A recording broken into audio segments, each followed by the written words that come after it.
Hey, what's going on, everybody? My name is Brooke. I am a shuffle instructor, and in today's video, I'm going to be talking to you about the running man, specifically some common mistakes and faults that might happen when we're first learning the running man and ways to self-assess and to correct them. So when we're learning a new skill or improving on any skill, it's really important that we take the time to intentionally self-assess so that we know what's happening with our body and what it is that we need to work on so that we're not just mindlessly doing repetition after repetition, perhaps unintentionally solidifying some incorrect form or technique. So when it comes to self-assessment, one of the most valuable tools that we have is video recording, because it gives us an opportunity to look at our bodies and the way that they're moving from an outside perspective, as well as the ability to slow it down or pause so that you can really take a look at every little detail and check for things like foot placement, weight distribution, muscle engagement, hip alignment. But the only way that video recording and self-assessment is possible is if you know what to look for. And that's what I'm here to help you with today. So what I'd like to do today is give you a list of 6 different things to look for while you're watching the video of your running man, as well as some examples of ways that they might show up in your movement. Now, before I get started, I do want to mention that there are many different styles and variations of the running man, so not everything that I talk about today is going to apply to all of those different variations. So what we're going to be working with today is this very just standard style running man that you will see in traditional Melbourne style shuffling. In my opinion, it's a good idea to start with this one as your foundation, as a way of just developing body awareness and neuromuscular control. So that way, when you want to go explore other styles and variations, you can intentionally modify and change the things about the style that make it different. So here are the 6 different things to look for. I'm going to run through these really briefly and then show you a few examples. Okay, so common mistake or common fault number 1 is not properly alternating between the 2 positions that you're going to see in the running man. Position number 1 is a split stance, where you just have one foot in front of the other with weight distributed into both feet, but most importantly, both feet are in contact with the ground. And the second position, which is this single leg balance, or what is called a perch position, where you just have one foot in contact with the ground, the other foot is raised up off the ground. The position of that can vary from person to person and from style to style, but the idea is that you're balanced on one leg with the other leg lifted. So regardless of which foot is forward, which I am going to discuss a little bit later, you should always be alternating between 2 feet in contact with the ground, then 1 foot in contact. 2 feet in contact, 1 foot in contact. Common mistake or common fault number 2 is not properly distributing the weight between each foot. And again, this is one of those things that does vary a little bit between person to person and definitely from style to style. But for this variation, when you are in this split stance position, it is important to have more of your weight shifted into this front leg, because this is the one that you are going to be landing on and is going to be catching you as you let the other leg slip from back behind you. So you do definitely want both feet in contact with the ground. You do want some pressure of that toe into the ground from that back foot, but with most of your weight, or more than half of your weight, distributed into this front leg. Common mistake number 3 is not properly engaging your muscles, and in particular in this one, I am talking about your back leg when you're in this split stance position. So we've got both feet in contact with the ground. We have our weight so that more of it is distributed into this front leg. So we're really loaded up in this front leg here, but we do still want to have some muscle engagement in this quadricep of the back leg. It doesn't necessarily need to be fully flexed and locked out, but we do want to have some tension there. And when we get to the examples of how this can show up in your movement, you'll understand why. Common mistake number 4 is improper hip alignment. So if we're looking at our bodies from the side and we're just standing straight up tall and we drew a line starting with where our ankle is all the way up. It should go directly through the ankle and then through the hip and then through the shoulder and then right through the head. So that is if we're standing with a nice proper posture. When we're doing the running man, we want to alter this by hinging the hips back just a little bit. So when I say hinging the hips back, it just means that we're going into a hip flexion here and not necessarily doing any kind of tilt with the pelvis. If you're familiar with an anterior or a posterior pelvic tilt, it's if my hips stay in line, in that line, but just the hips themselves, the bowl tips back and forth. In this case, we do want the hips to stay mostly neutral. If there's a little bit of an anterior pelvic tilt, that's not the most terrible thing. But what we do want is for there to be flexion in the hips and for our hips to be a little bit behind our shoulders. And in particular, when we are in this split stance position. So when you're watching your video, if you were to pause when you're in this split stance position and both feet are on the ground and draw a line straight down from your hips and then straight up, that line should come back behind your shoulders a little bit because of that hip flexion. And what that does for us is it gives us a little bit more stability and it gives us more room for this back leg to get into that back position in the split stance. Common mistake number 5 is when we are moving from this perch position or the single leg balance position into the split stance. The mistake would be not letting this leg that you're balancing on sweep out from underneath you and get out of the way. And that makes a lot of sense because at this point, we have all of our weight supported onto one leg. And now in order to get into that position properly, it requires us to have a lot of trust in our bodies and in catching ourselves to let it slip out from underneath us to catch our body weight with that front leg. So we want to make sure that from this position here, you know you're going to catch your weight with this knee that's lifted in front. Give yourself permission to let that leg that you're standing on get out of the way. Ooh, you know what? I've never done it like that before, where I just slapped my leg and that actually just made a really big difference. So maybe try that if you're working on this one. Whew, slap it out of the way. Let it get behind you so that your feet are now splitting your center of gravity so that you can catch your body weight onto this front leg, which is now more heavily loaded. And lastly, common fault or common mistake number 6 is your legs are not following the 4-step cycle. So even though we're just alternating between 2 positions, which is a split stance and the single leg balance or this perch, it's actually a 4-step cycle that each leg is going through in opposition with each other. So it actually makes the move a little bit more complicated than it would appear when you're just watching it and you don't know how to do it yet. So the key when you're self-assessing this one is to really, this is a great one to slow the video down and watch each position of your foot as it follows the whole entire cycle. And it should start with, if I'm talking about just this leg here, so paying no attention to what my foot on the ground is now doing, each leg is going to go through hitting this perched position to then going into this split stance position, being in front, to then sliding up underneath our hips to being the leg that we're balancing on, to then being the leg that is in the back of the split stance. So one leg is going up, down in front, underneath, behind, up, down in front, underneath, behind. And then both of your feet are doing that in opposition with each other. So one after the other. So take your video and slow it down and watch just one foot and then watch the other foot.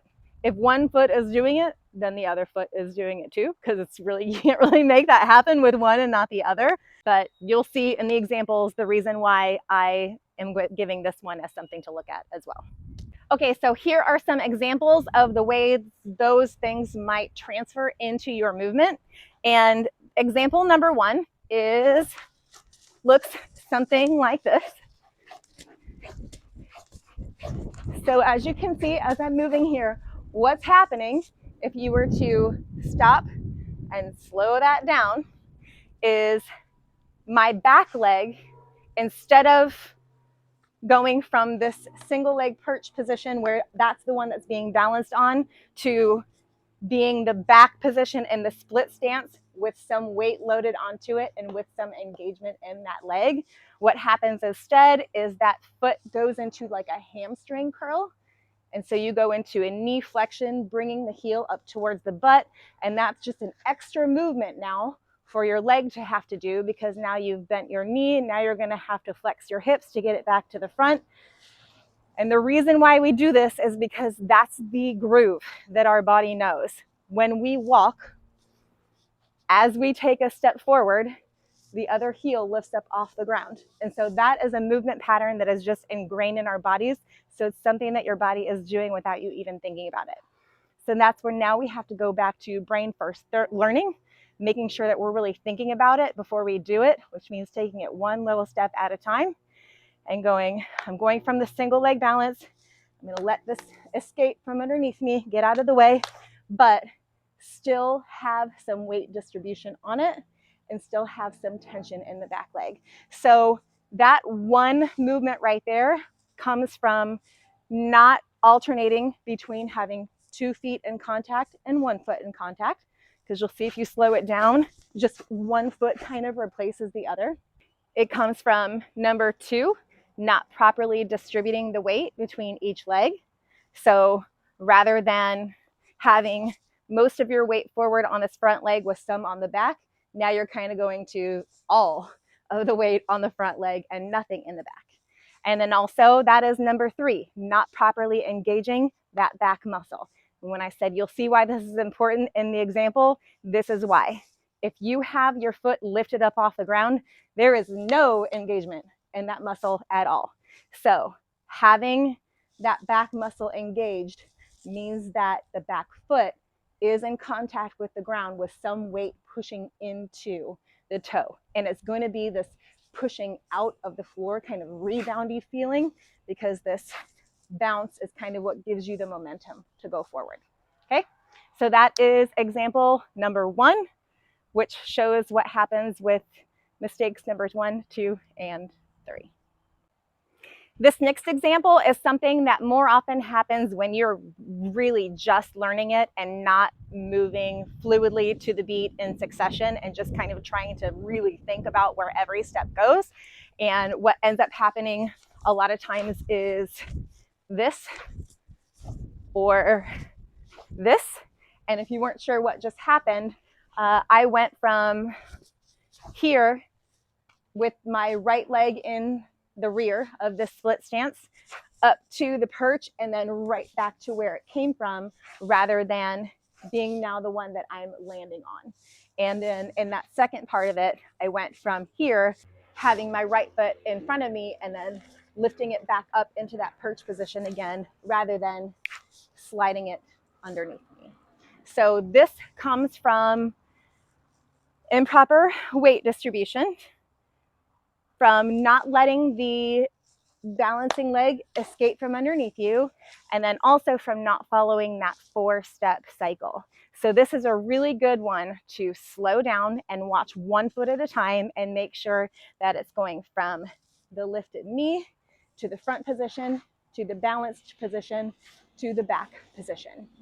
I think the reason why we sometimes want to tap to the back is because if I'm here and I'm balanced on my right leg, this again comes from that safety of I have all my weight on this leg right now. So I need to let this one go back to wherever feels natural, which is right behind me, so that I can keep all of my weight balanced on this leg and all of my stability and security here. So this is that letting that balancing leg get out of the way and landing on the front leg. And then conversely, if you're here, I feel like this one happens a little bit less frequently, but I have seen it happen to where now when you're in this position, you're not exactly sure where the perch comes from and you lift the front foot back up instead. And improper weight distribution would definitely be a bigger cause of this one, because it means that you have more weight distributed in your back leg than you need to, if you're that easily able to pick your front leg off the ground. We want the weight distributed into the front leg, so then that frees up the back leg to come to this knee lifted position. And then the last example that I like to give here looks a little something like this.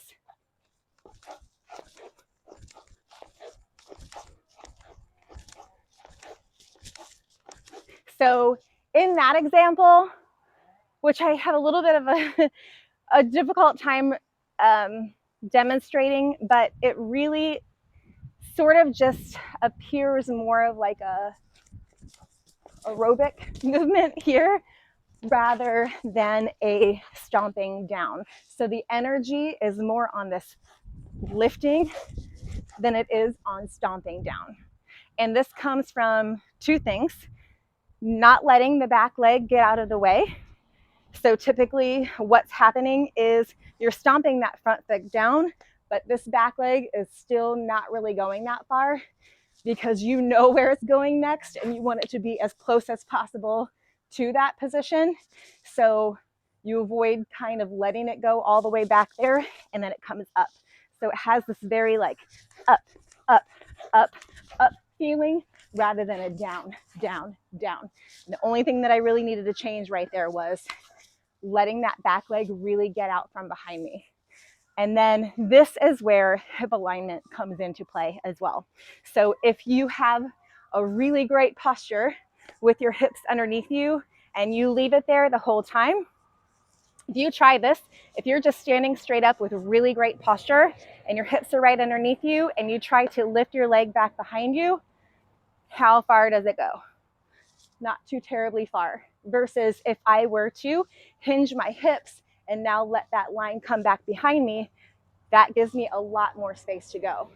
So when you're going from this balanced position into this split stance position, it's really important to let your hips get behind of the lane of your shoulders as well, so that it has room to move, so that it has space to actually get out behind you. And then a big scooch or micro bounce into that balanced position. So those were just a few examples of how some of those 6 things could show up in your movement. It's not an exhaustive list. There are as many ways to move as there are bodies. So this is where taking ownership of your practice and your movement and self-assessing really becomes key. So the next time you're practicing, video yourself from the front view and from the side view, and then when you go back, pause it. Pause it when you're here. Take a look at what your body looks like. Draw that line from the floor all the way up through and see if your hips are behind the line of your shoulders. Look and see how much weight looks like is distributed between the front leg and back leg. Look and see, do you have 2 feet in contact with the ground? Or is your back leg lifted? And then really slow it down. So play it, but going in slow motion, and watch how one leg goes from here to here to here to here. Here's an example of watching a slowed down video from the running man I demonstrated earlier. First, looking at the 4-step cycle of my right leg, going from the perch to then being in the front, to then being the one I'm balancing on, then to the back position. Notice that I'm alternating between 2 feet in contact, then 1 foot in contact. When I go from this single leg balance to the split stance, my leg is getting out from behind me and looks like it is engaged. And if you were to draw a line from the ground up through my hips, you would see that that line would go to the back of my shoulders, showing that my hips are hinged slightly back with my weight shifted slightly more into the front leg. So this is one of those things, especially if you are an absolute beginner and you've never done this before, it's really important to go back to brain first learning, because we need to put our hands on the steering wheel so that we can make new grooves, because the ones that we've established in our body just don't know these patterns yet. And the only way they are going to know them is by consciously, mindfully thinking about them one step at a time, giving ourselves permission to just go one step at a time and take it really, really slow. Keep it at that slow tempo until it starts to feel a little bit more comfortable, and then pick it up just a little bit and continue to progress from there. So that was it for today's video. I hope that it was helpful. If it was, I would really appreciate it if you would show me your support by liking the video, subscribing to the channel, possibly leaving me a comment and letting me know how this worked for you and if there's anything that you want to see next. Thanks so much for watching, and I'll see you in the next one.